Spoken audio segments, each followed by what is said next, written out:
Police officer kicks elderly black man in wheelchair. Public outraged. The first cry ripped through the humid afternoon air like a siren's wail, stopping everyone on the busy sidewalk. People were already sweating through their shirts in the summer heat, and the tension that suddenly seized the atmosphere made the day feel even more stifling. The source of the cry came from near a grocery store's entrance, where an elderly man in a weathered wheelchair looked up, horrified, at a uniformed police officer towering over him. The onlookers couldn't believe what they were seeing. One moment, the elderly man was quietly moving along the curb, perhaps struggling to maneuver his wheelchair over a break in the sidewalk. The next, the officer stood over him, a fierce expression on his face, before delivering a swift, shocking kick to the old man's chair, right where his frail legs rested. People gasped and froze. Someone cried out, "Hey, stop it." Another tried to dart forward, but an instinctive fear of police authority held them back. Then the old man's voice rang out, shaky but surprisingly loud given his frail frame. "Don't do this, please." His voice was choked with terror, disbelief, and pain. The officer, young, fresh-faced, but carrying the swagger of someone who believed his badge made him untouchable, did not relent. He hissed something too low for anyone else to catch, and with that, the first wave of outrage swelled in the crowd, like an oncoming tide. There was a moment of intense silence, as though the entire city itself paused to watch. Then, the moment shattered. Phones appeared as quickly as if every bystander had been waiting for tragedy to strike. Screens lit up, and cameras began rolling. Voices overlapped. Some demanded the officer step away. Others shouted questions. A few simply narrated in real time, broadcasting live to social media platforms. The old man's wheelchair rattled from the force of the kick, its occupant trembling from both the impact and the shocking realization of just how vulnerable he was. He was an elderly black man, alone on a busy sidewalk, now facing the ugly violence of someone who was sworn to protect him. Not too far off, a tall woman with braided hair came running. She wore an apron stained with flour and streaks of tomato sauce, the uniform of a popular pizzeria where she worked. Her name was Lena Givens, and she recognized the man in the chair, Mr. Horace Davis. He was a kind old soul who often visited the pizzeria, usually looking for day-old slices that Lena would quietly hand over without charge. She'd grown fond of him, especially the gentle way he always asked about her day, his voice brimming with a grandfatherly warmth. Seeing him now, trembling as the officer shouted commands at him in front of everyone, made her heart twist in horror. "Mr. Davis," Lena shouted, pushing her way through the crowd. Her heart hammered in her chest. She got close enough that she could see the wide, fearful whites of Mr. Davis's eyes. He looked at her as though he was both relieved someone he knew had arrived and terrified that she might be dragged into this horrifying scene. He tried to say something, but the words caught in his throat. The officer, whose name plate read Officer, glared at Lena with the kind of intensity that made her stomach clench. He was young, couldn't have been more than his mid-20s. But there was something cold in his eyes, like he'd already decided this old man was a threat, or maybe he just believed that no one could challenge his authority. Lena could see the tension in the set of his jaw. "Stay back, ma'am," officer growled, though his voice shook slightly. Whether it was adrenaline or fear of public backlash, something about the multiple recording cell phones made him uneasy. Still, he tried to project dominance. "Why are you doing this?" Lena demanded, swallowing down the terror that threatened to rob her of her voice. "He's an old man in a wheelchair. He hasn't done anything wrong." Mr. Davis clutched the arms of his wheelchair. He looked up at the officer, then at Lena, and then back again. His voice trembled, faint as a whisper. I was just going to the store. I didn't mean any trouble." Officer pointed at Mr. Davis, raising his voice as though to snuff out any compassion that the onlookers might have. "You have an outstanding warrant. I told you to move away from the entrance. You refused." People murmured in confusion. They hadn't seen Mr. Davis refuse anything. Some of them had been there just moments before the confrontation began. They seen Mr. Davis trying to maneuver around a broken piece of concrete. He hadn't done anything to provoke an officer's wrath. Lena's expression hardened with a blend of disbelief and fury. She glanced down at Mr. Davis's battered wheelchair, noticing how one of the footrests was askew from that vicious kick. By now, the crowd had grown larger, forming a semicircle around the scene. Cars slowed as they passed by, drivers craning their necks to see what was going on. The cameras kept rolling. A tense energy crackled in the air. This felt like a moment that could explode at any second. A few blocks away, an older detective, Gray, was walking back to his precinct. He just wrapped up a long meeting with a community leader about bridging the gap between citizens and the police. Detective Gray was weary of the tension he felt every day on the job. He carried decades of experience on his shoulders, and the lines on his face told stories of heartbreak, moral dilemmas, and the heavy toll of witnessing injustice. As he walked, he noticed the cluster of people, heard the raised voices. His instincts kicked in. Something was wrong, something that could spark a crisis if not de-escalated quickly. Slipping through the throng, Detective Gray saw the uniformed figure of officer standing over an elderly black man in a wheelchair. The old man's head was bowed slightly, his face contorted in pain. Gray's stomach twisted.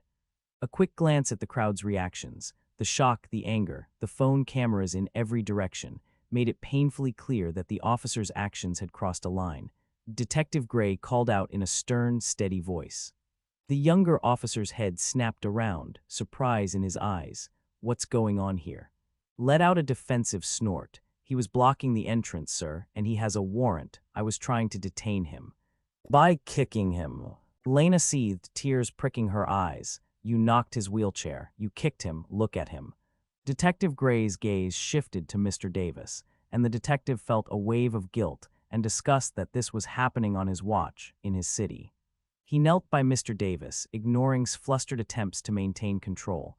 "Sir, are you all right?" he asked gently. Mr. Davis looked at him, eyes flooded with humiliation. He was an elderly man who'd lived through countless hardships, from societal prejudice to personal tragedy, but this moment was etched in fresh agony across his face. "I'm not all right," he said, voice trembling. "My chest hurts, my leg, He didn't seem sure what hurt more, his body or his dignity. Gray pressed a hand gently to Mr. Davis's shoulder, trying to keep him calm. "All right, let's get you medical attention." "Officer, back off." Bristled, he started to say something, but the wave of outrage from the crowd was growing too loud to ignore. Bystanders shouted at him, some hurling insults, others demanding he be arrested. The tension ratcheted up another notch as two more patrol officers arrived on the scene. Their expressions were uneasy as they glanced from the crowd to the trembling old man in the wheelchair. Lena stepped forward, placing herself protectively beside Mr. Davis. Detective Gray directed the newly arrived officers to call an ambulance, keep the crowd calm, and turn off any sirens if possible. The last thing they needed was more chaotic noise to inflame the situation, but it was too late for calm. The video evidence was already streaming across social media, capturing the ugly moment in painfully clear footage. People around the city and soon beyond began to see the horrifying clip.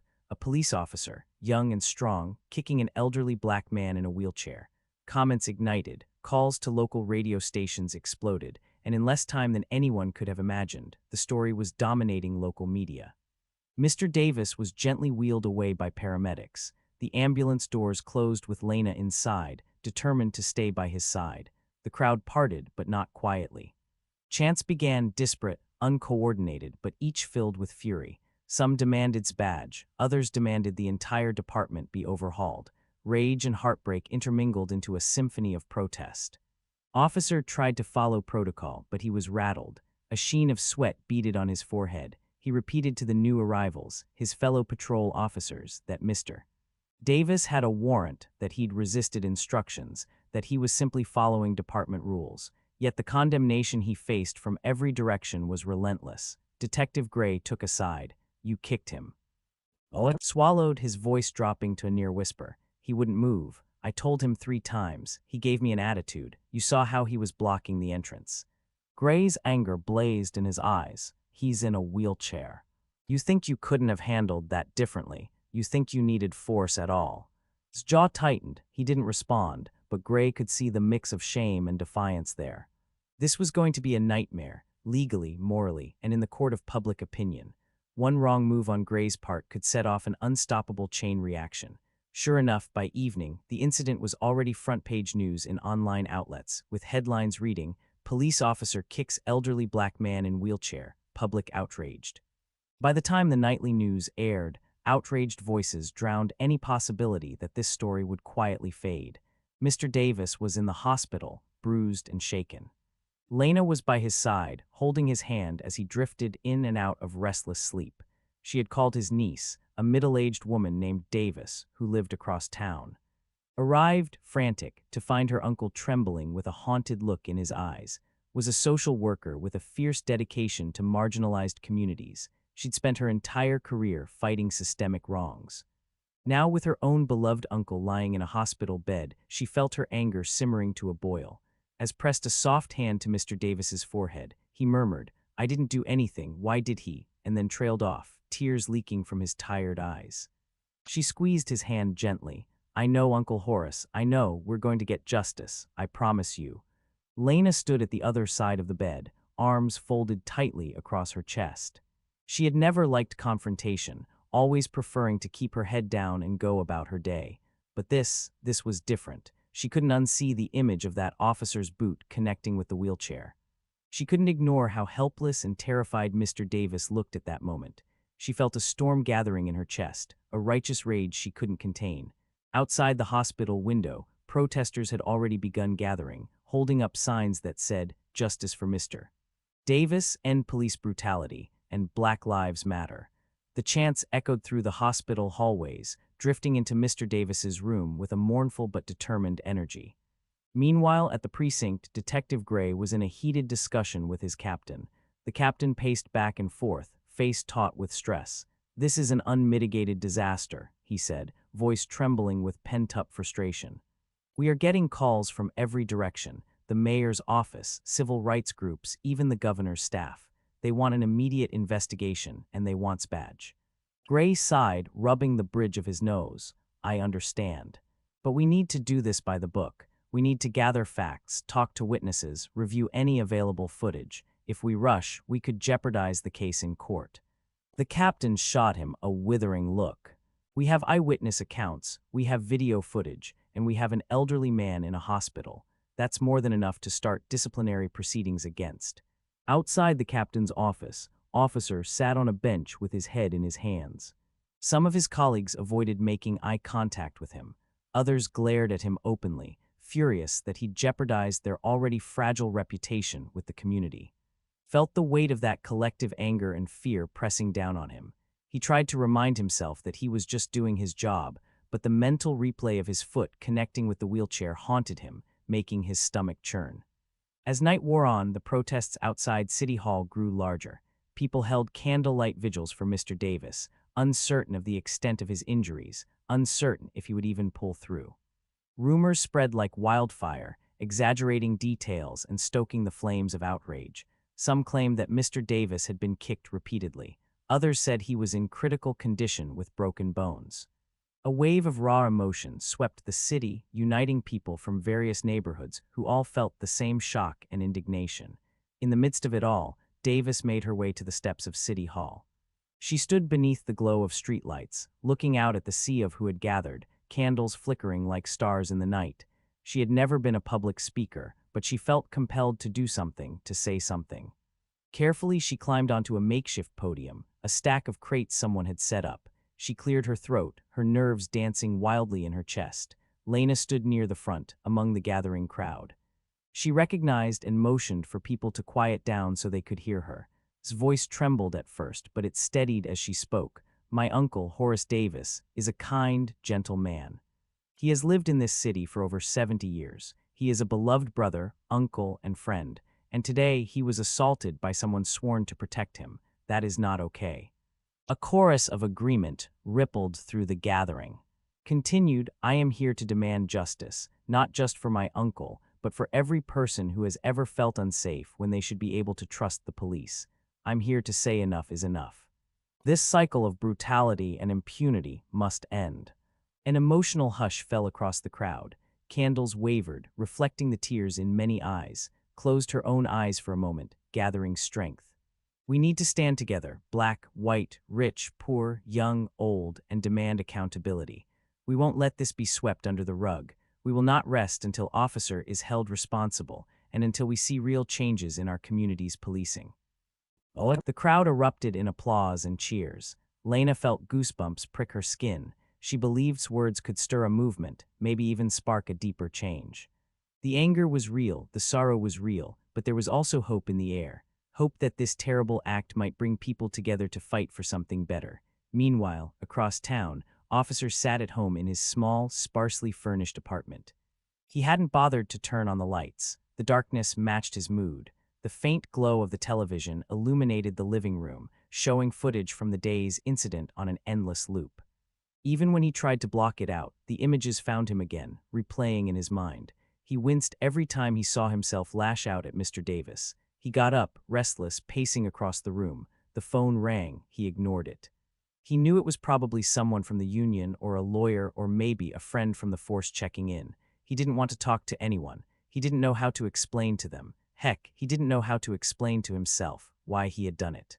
He told himself it was a moment of frustration, that maybe Mr. Davis had muttered something that set him off, but it sounded weak. The images showed an old man, quietly trying to move, his face riddled with confusion. Guilt swirled in his chest, battling with a sense of resentment. Resentment that his entire career might be destroyed because of one mistake. Resentment that no one seemed to care about the stress of the job or the dangers cops faced every day. But then that guilt returned, stark and unyielding, reminding him that none of that excused what he'd done. At the same time in the hospital, Mr. Davis slept fitfully. Machines beeped softly around him.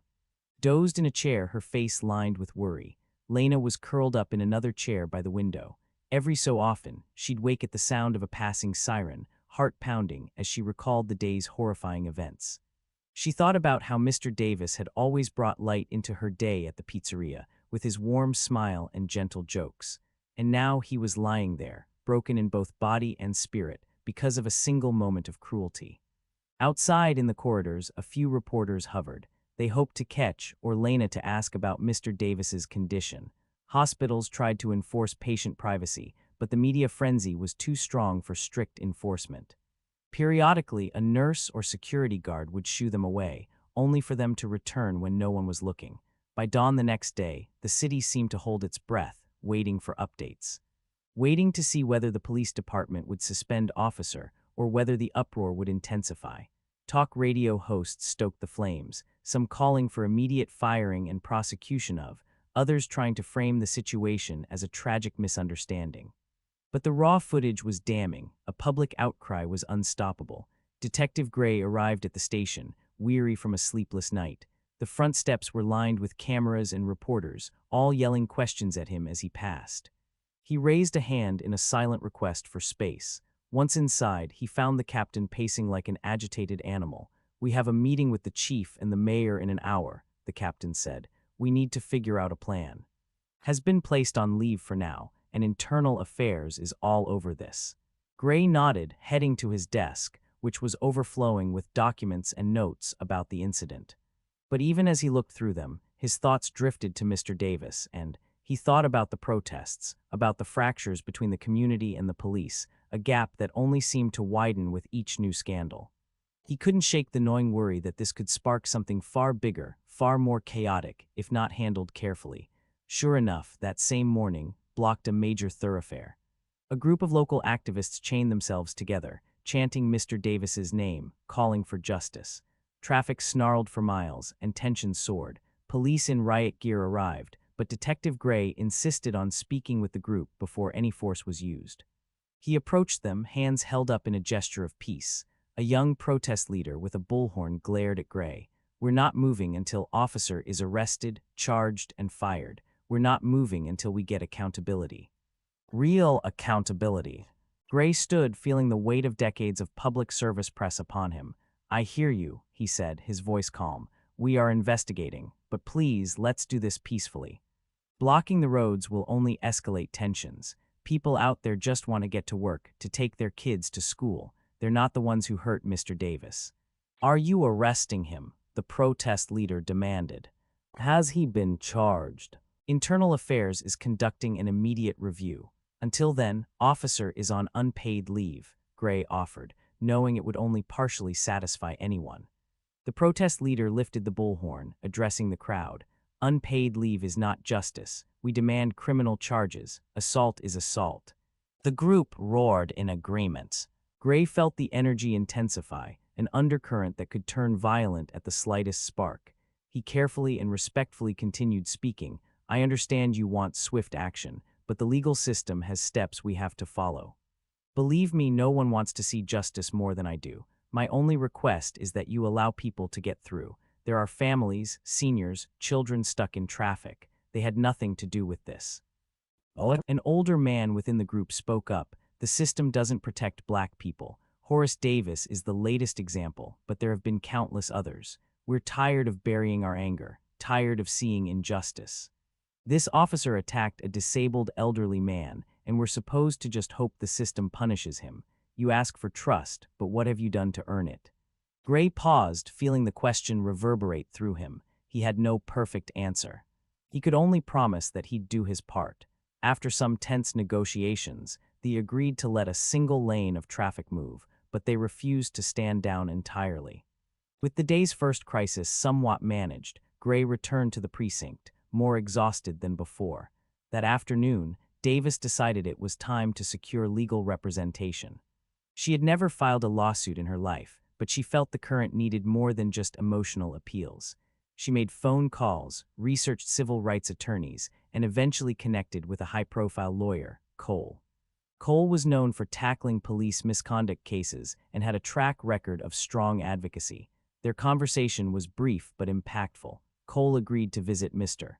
Davis in the hospital that evening, free of charge at the outset, promising they would discuss litigation strategies. Hung up, feeling a swirl of hope and anxiety. She looked at her uncle, who had woken and was gazing at the hospital ceiling.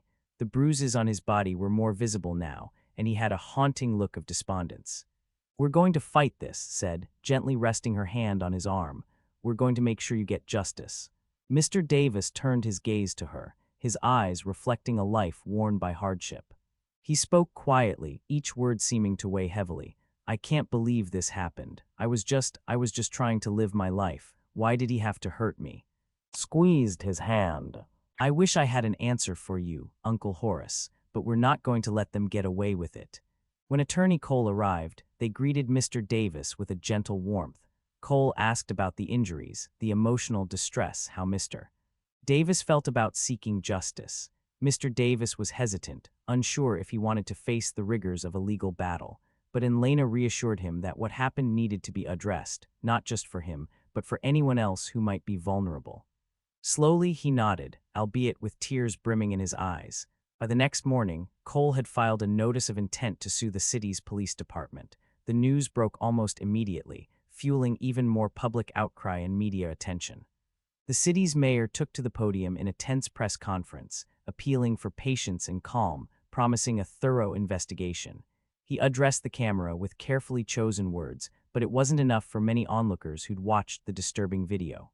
Simultaneously, the police union held its own press conference. A stern-faced union representative defended officer, arguing that the situation was being misconstrued and overblown.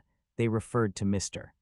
Davis's supposed outstanding warrant, though they offered no details on its nature. They also claimed that had been receiving threats, that his safety was now at risk due to the incendiary public reaction. Within hours, the public backlash against the union's statement was fierce.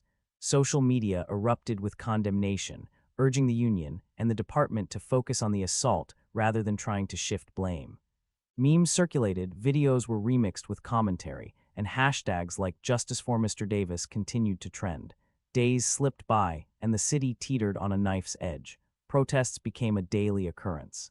Some were peaceful, filled with community speakers, educators, and religious leaders calling for reconciliation and systemic reform. Others were more tense, with angry crowds shouting profanities at lines of police officers. On a few nights, small groups of agitators vandalized store windows, setting off arguments within the protest movement about maintaining peaceful methods. Detective Gray found himself policing these demonstrations, trying to prevent chaos. He was tired of seeing the anger in people's eyes, but he understood it. He too felt disillusioned by the violence that had shattered the public trust. There were times he wanted to walk away from the job, but something kept him there, a sense of duty to right the wrongs he could. One afternoon, as Gray was patrolling near the courthouse, he saw Davis standing at the edge of a protest, quietly holding a sign that read, "Dignity for All." He approached her slowly, not wanting to startle her. She recognized him and lifted her chin, her eyes tired yet unwavering. Gray said softly, "How's Mr. Davis?" She hesitated for a moment, but then answered, "He's healing physically. Emotionally, he's been through a lot. But he's strong." Gray nodded. "I'm glad. We want to see justice too." His eyes flashed with a mix of anger and sorrow. "Then do something about it." Gray exhaled, feeling the heavy weight of that demand. "We're trying. I promise we're trying. Internal Affairs is investigating, and if there's enough evidence for criminal charges, we'll be prosecuted. I can't speak to the timeline. The system can be slow." "Slow," repeated bitterly. "My uncle didn't get a slow introduction to violence. It came all at once. He was humiliated and hurt in broad daylight, and we're just supposed to wait for your system to maybe decide he's worthy of justice." Gray had no good retort. He understood her frustration more than she realized. With a sigh, he stepped back. His gaze lingered on him for a moment, her expression a blend of disappointment and weariness, before she turned away to rejoin the protest. Meanwhile, inside the department's labyrinth of administrative offices, internal affairs investigators worked overtime, collecting witness statements, reviewing every piece of footage, and analyzing officers' record. They discovered small red flags that, in hindsight, might have foretold this incident: complaints about aggressive language during traffic stops, minor allegations that had been dismissed due to lack of evidence. Now those small warning signs loomed large. Himself was interviewed repeatedly. Each time, he maintained his stance that Mr. Davis had been resisting, that he was concerned for his own safety, that the old man had a warrant. But his words faltered whenever investigators pressed him on the rationale for using physical force on a wheelchair-bound elder. He had no good explanation, only stammered justifications about stress, fear, or confusion. Eventually, the day came when the city's district attorney announced a decision to charge with assault. It was a moment that rocked the department and the community alike. Some in the police force felt betrayed, believing one officer was being scapegoated for broader systemic issues. Others, including Detective Gray, quietly felt it was overdue. In the streets, the news spread like wildfire, igniting a renewed wave of protests. This time, the marches were filled with a sense of both triumph and determination, people demanding not just that be charged, but that a guilty verdict be secured if justice was truly to be served. On the steps of the courthouse, Davis stood beside Cole and Mr. Davis, who had, against medical advice, insisted on being there in person to witness the first hearing. Mr. Davis wore a sling over his shoulder, and a pronounced bruise was still visible on his cheek, but he held his head high, a quiet dignity radiating from him. Lena hovered just behind them, ready to offer support. Camera shutters clicked and reporters shouted questions. The trio remained silent, letting the attorney speak on their behalf, but the mere presence of Mr. Davis spoke volumes. In a brief statement to the press, Cole said, "We appreciate the district attorney's decision to bring charges against officer. This is the first step toward accountability. However, our fight does not end here. We will pursue every avenue to ensure that Mr. Davis receives justice and that meaningful reforms take root in our policing system." Inside the courtroom, the tension was palpable. A hush fell as appeared, looking pale and drawn in his formal attire. He cast a brief glance in Mr. Davis's direction, but quickly looked away, unable to hold his gaze. The judge read the charges. Aggravated assault for attacking a vulnerable adult, among other potential enhancements. His lawyer entered a plea of not guilty. A date for a preliminary hearing was set, and that was that for the day. But the outcome felt monumental. An officer was actually facing legal consequences for excessive force, a rarity that further fueled the public conversation. Back at the hospital, Mr. Davis's condition had improved enough that he was set to be released soon, though physical therapy awaited him. His mental well-being was another matter. Lena noticed the faraway look in his eyes at times, as though he were reliving the traumatic event. Arranged for a therapist who specialized in trauma to help him process what happened, but there was no quick fix for such wounds. The following weeks brought a strange mixture of hope and unrest to the city. Community meetings sprang up in churches, community centers, and school auditoriums. People passionately debated the deeper issues: racial profiling, use of force policies, the role of fear and implicit bias in policing. Some of these meetings ended with participants hugging, feeling a sense of communal healing. Others ended with shouting matches, revealing the anger simmering just beneath the surface. At one such meeting, spoke on a panel that included civil rights advocates, members of the police department, and local politicians. Officer's name came up repeatedly, used as an example of everything that was broken in the system. A representative from the police union tried to shift the conversation to the difficulties officers faced daily. Countered, no one denies policing is hard, but that doesn't excuse brutalizing an elderly man in a wheelchair. If you can't do the job with compassion, integrity, and a commitment to fairness, you shouldn't wear that badge. A smattering of applause rippled through the room. The union representative grimaced, but words hung in the air, echoing the sentiments of many. Lena, who was seated in the audience, felt a surge of admiration for his fearlessness. She wished she had that kind of fortitude, but she did her part quietly, supporting Mr. Davis, volunteering at community events, and speaking to the press when needed backup. As the preliminary hearing approached, the city braced itself. The day arrived with the sun hidden behind a thick layer of clouds. A line of onlookers, activists, and reporters snaked around the block leading to the courthouse. Police presence was heavy, but the officers maintained a respectful distance, clearly instructed to avoid any escalations. In the courtroom, sat beside Mr. Davis, who looked small in his wheelchair, a band of thick medical wrapping still around his torso for support. Lena sat to his other side, and behind them, supporters filled the benches. Sat at the defense table, shoulders tense, his expression unreadable. Witness after witness took the stand to recount the day's events. Most were bystanders who had seen Kick the wheelchair. Their testimony painted a damning picture. Mr. Davis was no threat. He hadn't been doing anything that warranted force, and his actions were unprovoked aggression.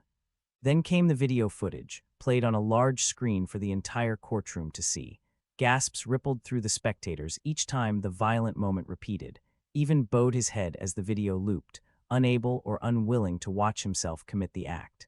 Mr. Davis didn't look at the screen. He stared at his hands clasped in his lap, tears silently slipping down his cheeks. Reached over and placed a hand gently on his shoulder, her own eyes wet. Lena pressed her lips together, fighting back a sob. When it was turned to speak, he hesitated. His lawyer had advised him to keep statements minimal for now. He gave a rote explanation. He felt threatened, believed Mr. Davis was resisting, panicked in the moment, etc. It didn't sound convincing, and the prosecutor's cross-examination tore into every vague excuse. As the hearing ended, the judge found sufficient evidence for the case to proceed to trial. Another wave of media coverage ensued. The city had become a national focal point, with journalists from across the country tuning in and social media debates raging day and night. Some used Mr. Davis's case as a rallying cry against police brutality. Others insisted there was more to the story. In the midst of this storm, Lena took Mr. Davis home.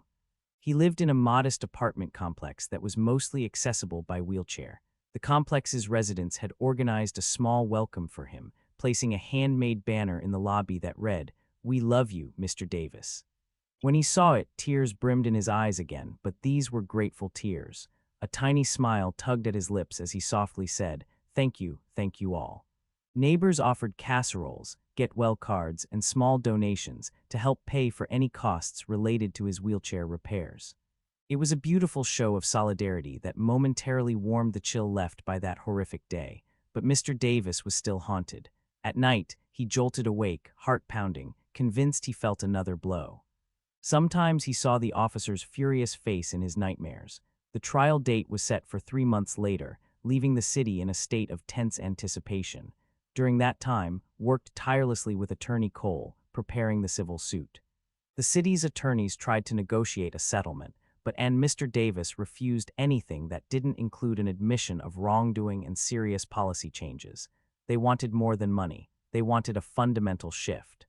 Weeks passed, and with each day, new developments surfaced. More individuals came forward with stories of rough tactics. Old complaints were re-examined. The police department announced a new training initiative, along with a community oversight committee, moves that many saw as damage control in light of the lawsuit. Still, some in the department felt that one officer's actions shouldn't be used to indict them all. Detective Gray tried his best to keep morale from collapsing entirely, but the tension was palpable in the halls of the precinct. Finally, the trial arrived, an event that consumed the public consciousness. court TV cameras were permitted, given the national interest. Spectators packed the courthouse. Outside, and supporters alike gathered, carrying signs and chanting. The city held its breath, uncertain whether this would be a turning point or a painful reminder of how elusive justice could be. The prosecution laid out its case in careful detail. They played the video for the jury, called witnesses who recalled the exact words used, the aggression in his voice, the terror in Mr. Davis's face. Medical experts about Mr. Davis's injuries, describing how the force likely impacted his hips and lower back, causing long-term damage.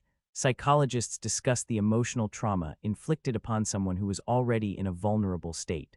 When Mr. Davis took the stand, he spoke softly, his voice quavering with a raw emotion that filled the courtroom. He recounted how he felt that day, confused, scared, powerless. Tears flowed freely as he described the kick that changed his life, leaving him in constant pain and fear. The courtroom was silent, aside from his shaky words and the quiet scribbling of reporters' pens. His defense tried to argue that the officer acted in accordance with perceived danger, suggesting that Mr. Davis's movements could have been seen as threatening. They emphasized the supposed warrant, though it turned out to be a decades-old minor offense that had never been properly cleared from the system. The defense also raised its previously clean record of not having any formal disciplinary actions, though the prosecution countered with the newly re-examined complaints. After closing arguments, the jury deliberated. The city went about its daily routines with bated breath. People checked their phones for updates incessantly. Mr. Davis stayed in his apartment, and Lena by his side, waiting for the call. He prayed quietly, hands clasped, tears in his eyes, unsure if the justice system would see him as a man whose dignity had been violated, or if it would once again fail him. The verdict was announced late in the afternoon. The jury found officer guilty of assault in the second degree. A small cry of relief went up from the crowd assembled in front of the courthouse. Reporters scrambled to broadcast the news, capturing footage of hugging her uncle, tears rolling down their cheeks. Lena wept openly. Their joyful sobs were cathartic, resonating with the many voices that had demanded accountability. But even in that moment, as relief washed over them, thought about how many others never got this measure of justice, how many stories were buried, ignored, or explained away. She vowed to continue advocating for reforms, to make sure Mr. Davis's case wasn't just a singular moment in time, but a catalyst for lasting change. A few weeks later, sentencing day arrived. The judge delivered a sentence of several years in prison, with the possibility of parole after a portion of that term. It wasn't the most severe penalty, but it was a substantial statement that the justice system would not simply excuse a brutal assault. When the sentence was read aloud, looked stunned, tears glistening in his eyes, he glanced over at Mr. Davis, but the old man avoided his gaze, feeling nothing but sorrow for the loss and pain inflicted. After the trial, the city found itself at a crossroads. On one hand, many people felt validated in their fight for justice, seeing a police officer held accountable for needless violence. On the other hand, tensions remained, as some officers felt a wave of resentment, blaming the media for sensationalizing events. Community leaders worked tirelessly to bridge that gap, holding forums, workshops, and listening sessions.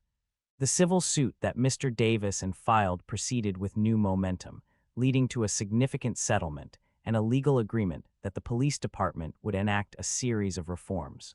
Among these were body cameras required to be active at all times, better training in de-escalation tactics, and a community oversight board with real power. And Mr. Davis insisted that these measures were non-negotiable, and the city, eager to avoid an even bigger scandal, agreed. Despite the settlement, Mr. Davis's day-to-day life remained a challenge. He faced physical therapy sessions to manage chronic pain. Emotionally, the healing was slower. Nightmares still visited him, yet he found solace in the love surrounding him, his unyielding support, Lena's kindness, and the compassion of neighbors who'd shown him he wasn't alone. One bright autumn day, as leaves turned golden, Mr. Davis ventured out to the pizzeria where Lena worked. The staff had organized a small celebration in his honor, wanting to mark his victory in a modest but heartfelt way. Balloons floated near the doorway, and a group of neighborhood kids clapped and cheered as he wheeled inside. Lena brought out a special pizza, topped with everything he liked, and placed it on a table that was decorated just for him. Overcome by emotion, Mr. Davis blinked back tears, whispering a choked "thank you." The kids gathered around, wanting to hug him. This was the community he knew, a place where, despite hardships, people still came together in moments of love and solidarity. Arrived shortly after, hugging him gently from behind, she whispered into his ear, "We did it, Uncle Horace. We got justice." He closed his eyes for a moment, recalling the day that had changed his life forever. The oppressive heat, the hard stare of the officer, the agonizing kick, and the shock on all those faces around him. With a trembling sigh, he let go of that memory, if only for a second, focusing instead on the warm laughter that now filled the pizzeria. The moment was bittersweet, but it was a testament to resilience. Later that week, Lena accompanied Mr. Davis to a community event where Detective Gray was one of the speakers. The event aimed to foster understanding between the police force and residents and to introduce the newly formed oversight board. When Mr. Davis arrived, Gray broke from the group he was conversing with and walked toward him. For a moment, the two men simply looked at each other. Then Gray held out his hand. Mr. Davis hesitated, thinking of everything that hand represented, both the system that failed him and the system trying to change. Then he slowly extended his own hand. They shook. There was a mutual acknowledgement in their eyes of what had been lost and what they hoped could be gained. As the event progressed, various speakers addressed the crowd. Took the microphone at one point, sharing the story of her uncle's ordeal. But she also spoke of hope. This could have torn our community apart, and for a while it felt like it might. But we stood up together and demanded change. We insisted on accountability. That's the only reason we're here today, trying to mend these wounds and make sure that what happened to my uncle never happens to anyone else. Applause broke out and stepped off the stage, tears shining in her eyes. Lena squeezed her arm in support. Mr. Davis sat quietly, absorbing the moment. The crowd parted as he wheeled forward, people smiling at him, some patting his shoulder gently. In the months that followed, life continued with its usual ups and downs. But the city carried a new awareness of its fault lines and the collective responsibility to bridge them. The police department's reforms were slow to fully implement, but they were moving forward. A sense of cautious optimism took hold in some circles, while skepticism remained in others. After all, one trial and one settlement couldn't magically erase generations of injustice. Still, for Mr. Davis and Lena, there was comfort in knowing that progress had been made, however incremental. Conviction and the public outcry had forced changes that might protect someone else in the future. And in the hearts of those who marched, who chanted, who spoke up even when their voices trembled, there was a belief that standing together could make a difference, that empathy and justice could prevail over apathy and cruelty. On a crisp evening, as winter approached, Mr. Davis found himself sitting in his apartment. The television was off, the lights were dim, and the city skyline glowed faintly outside his window. He held a small photo album in his hands, flipping through pictures of his younger days, of family gatherings, of happier times. His mind drifted to that terrible day, the scuffed sidewalk, the harsh light, the sudden blow, but he pushed the memory aside. Instead, he thought of unwavering loyalty, of Lena's kindness, of the neighbors who were around him, and even of Detective Gray's remorseful handshake. He breathed a long, slow sigh, feeling a tenderness in his chest that was not from physical pain this time, but from an overwhelming gratitude and a hesitant hope. A single tear traced its way down his cheek, catching the dim light. He let it fall, not brushing it away, allowing that release to serve as both a farewell to the weight of the past and a salute to the uncertain yet determined future ahead. In that moment, Mr. Davis felt a sensation that was part relief, part sorrow, and part resolute courage. He was still the same gentle soul who greeted people with a warm smile, but he was also changed. He had seen the worst, and he had fought alongside allies who refused to accept that worst as inevitable. The path forward might be rocky, society's transformation always was, but as he closed the photo album and looked out at the city lights, he allowed himself to believe that one day, the world could become a place where no one, old or young, black or white, strong or weak, had to fear the very people sworn to protect them. The wind outside rustled the branches of a tree near his window, a soft, comforting sound that lulled him into a rare peace. Mr. Davis closed his eyes, thinking of Lena, of all the people who had stood up for him when he couldn't stand. He thought of the crowd that refused to back down, that demanded his worth as a human being be recognized. A faint smile touched his lips as he whispered a simple prayer of gratitude. And for the first time in a long while, sleep came without the specter of a violent memory invading his dreams. In the days that followed, the city continued its journey, propelled by the reverberations of that singular act of brutality and the tidal wave of collective conscience that rose to meet it. Headlines changed, new stories emerged, but the memory of Mr. Davis's struggle and the subsequent victory for accountability lingered, an ember of hope that refused to be extinguished. Life would never return to exactly what it was. The echoes of that day remained in the background noise of daily life. In the moment, a police cruiser slowed by a group of teenagers, in the stares exchanged between officers and pedestrians, in the cautious steps of those who once walked carefree. But little by little, a sense of watchful responsibility grew among people who had once felt powerless. They'd learned that when they raised their voices together, real change, perhaps not a sweeping revolution, but undeniable, concrete progress, could be wrested from the jaws of injustice. For Mr. Davis, each morning brought a new breath of resolve. He kept a framed newspaper clipping on his side table. Police officer convicted in attack on elderly black man. It wasn't a trophy, but a reminder. He'd look at it and recall the faces of those who fought for him, the kindness of strangers, and the triumph of truth captured on countless phone cameras that day. Sometimes his back or shoulder would flare with pain, a dull ache that served as another reminder. But he had made it, he was alive, and he was heard. And so the story spread, weaving itself into the larger tapestry of a society grappling with justice, compassion, and the weight of history. People carried it with them, an emblem of both outrage and hope. In classrooms, teachers used Mr. Davis's case as an example of civic engagement. In social media groups, activists cited it as proof that unity could topple even the most entrenched barriers. In homes, families talked openly about prejudice, fear, and the power of solidarity. Though the scars remain, both on Mr. Davis's body and within the soul of the city, there was an undeniable shift in the wind.